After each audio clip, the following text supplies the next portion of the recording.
What's up, guys? I was playing on Last Action Hero today, and a problem occurred.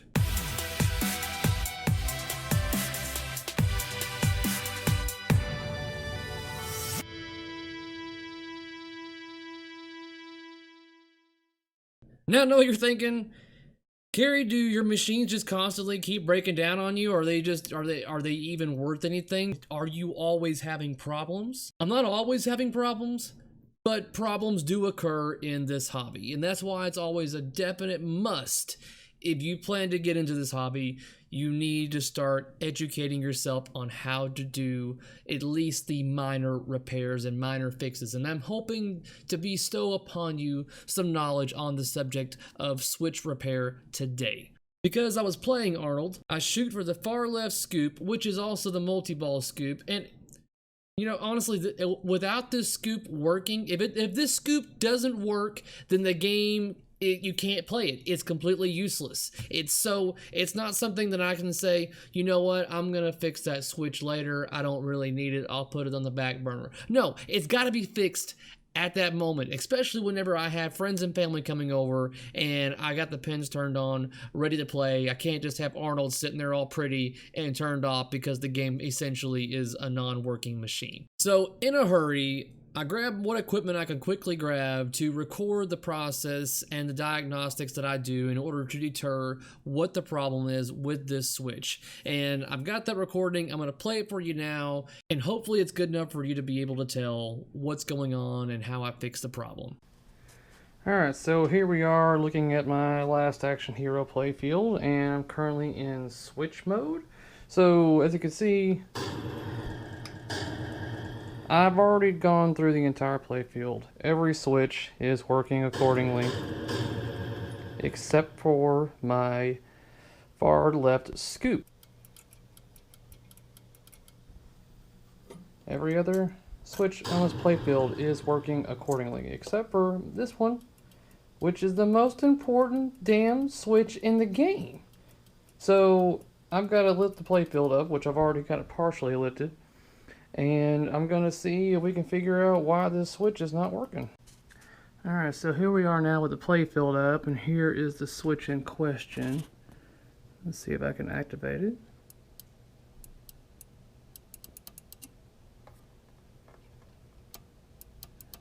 Yep.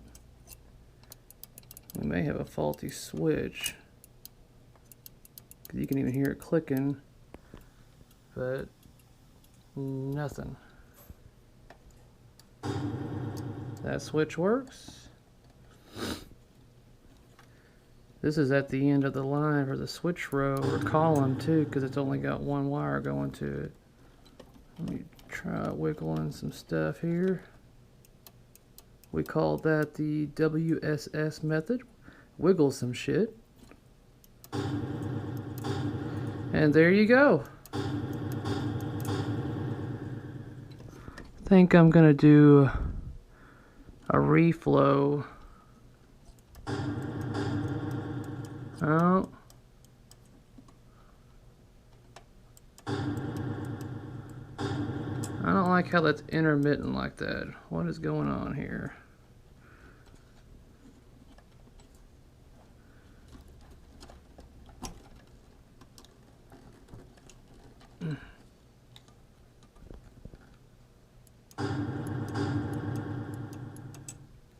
Alright.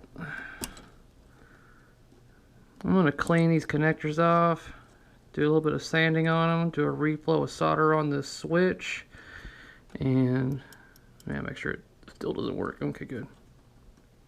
I mean, I might be able to just get away with pulling it on and pushing it back on again.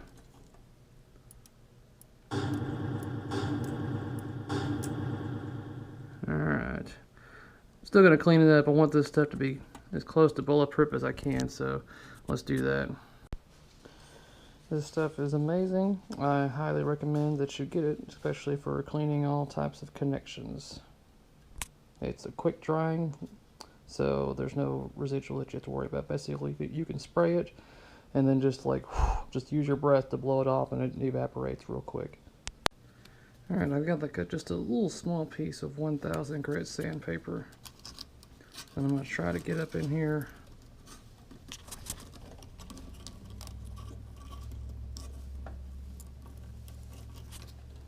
Really hard to get you a good view of this, but I'm basically just gonna scrub the very tip of the connection.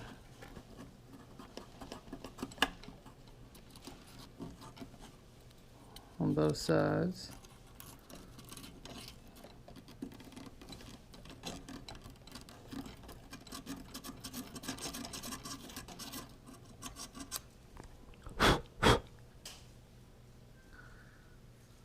Then, while my iron is still heating up, put that right there. I'm gonna get some electrical cleaner and spray inside this connector right here to make sure there's nothing in there. Alright, so I have reflowed the solder on both portions of where the diode attaches to the switch. Reflowed solder, clean the connector tab that's right there in the middle for ground, sprayed inside this connector, put that back on there. Well, that's much more reactive.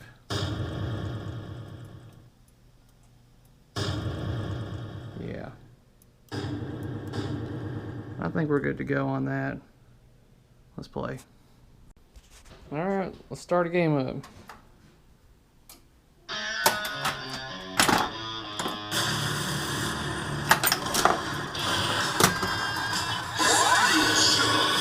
Alright, let's see if the middle scoop works. Yay!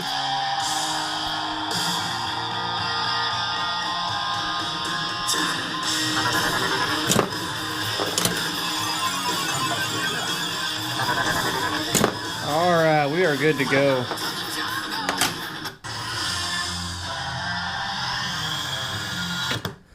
Sweet.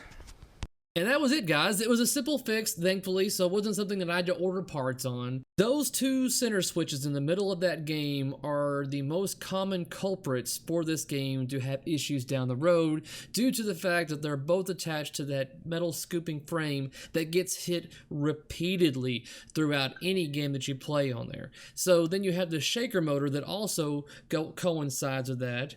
And so the shaker motor going and all the vibrations from the balls hitting that scoop, it's no wonder that eventually solder issues happen to occur. But I want to say this is the first time that I've had to mess with the multi-ball scoop switch. I've usually had to in the past mess with the chicken scoop, which is the middle scoop for this game. So hopefully now that I have fixed this scoop, then I won't have any more issues with this one. That's going to be all for this video, guys. I hope you learned something. Until next time, peace out.